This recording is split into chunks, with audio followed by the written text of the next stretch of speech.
নব্বইয়ের দশকের অত্যন্ত জনপ্রিয় বাংলা ব্যান্ড চন্দ্রবিন্দু এর সেই কালজয়ী গানের সুরটাই যেন আজ মূর্ত হয়ে উঠল ফুটবল মাঠে। এভাবেও ফিরে আসা যায়। দেয়ালে পিঠ থেকে যাওয়ার অবস্থা থেকে কিভাবে রূপকথার মতো ঘুরে দাঁড়াতে হয় তা আরও একবার বিশ্বকে বুঝিয়ে দিল ডিফেন্ডিং চ্যাম্পিয়ন আর্জেন্টিনা। মিশরের রক্ষণবর্জ্য চূর্ণ করে খাদের কিনারা থেকে ঘুরে দাঁড়িয়ে ৩-২ ব্যবধানের এক অবিশ্বাস্য ও রোমাঞ্চকর জয় তুলে নিল আলবিসেলেস্তেরা।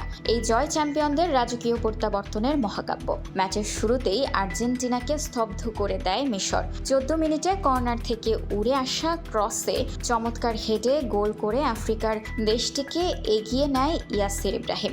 ৩১ মিনিটে সমতায় ফেরার মোক্ষম সুযোগ এলেও মিশরের কিপার মোস্তফা সবির জাদু করে ক্ষমতায় খোদ অধিনায়ক লিওনেল মেসির পেনাল্টি শট ঠেকিয়ে দেন। দ্বিতীয়ার্ধে ৬৭ মিনিটে কাউন্টার অ্যাটাক থেকে মিশরের মোস্তফা জিকো যখন ব্যবধান ২-০ করলেন, গ্যালারিতে তখন কান্নার রোল। মনে হচ্ছিল বিশ্বমঞ্চে নিজের শেষ ম্যাচটি বোধহয় খেলাই হয়ে গেল লিওনেল মেসির। যে আর্জেন্টিনার প্রথমে গোল হজম করার পর কামব্যাকের ইতিহাস খুবই নগণ্য, সেখানে ২-০ গোলে পিছিয়ে পড়ার পর ঘুরে দাঁড়ানোর স্বপ্নটা ছিল আশারে গল্পের মতো। কিন্তু গল্পটা যে লিওনেল মেসির।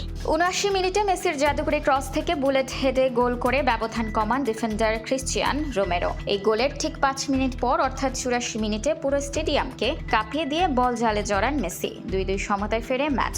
সবাই যখন অতিরিক্ত সময় প্রহর গুনছে, ঠিক তখনই ইনজুরি টাইমের দ্বিতীয় মিনিটে আসে সেই ঐতিহাসিক মুহূর্ত। লাউতারো মার্টিনেজের ক্রস থেকে উড়ে আসা বলে চোখ ধাঁধানো হেডে গোল করে আর্জেন্টিনার প্রত্যাবর্তনের মহাকাব্য সম্পূর্ণ করেন এনজো ফের্নান্দেজ। ৩-২ গোলের এই অবিশ্বাস্য জয় দিয়ে কোয়ার্টার ফাইনালে পৌঁছে গেল লিওনেল স্কালোনির দল। ফুটবল বিশ্বকে স্তব্ধ করে দিয়ে আর্জেন্টিনা আজ প্রমাণ করল চ্যাম্পিয়নরা আসলেই এভাবেই ফিরে আসে। স্পোর্টস ডেস্ক, খোলা কাগজ, ঢাকা।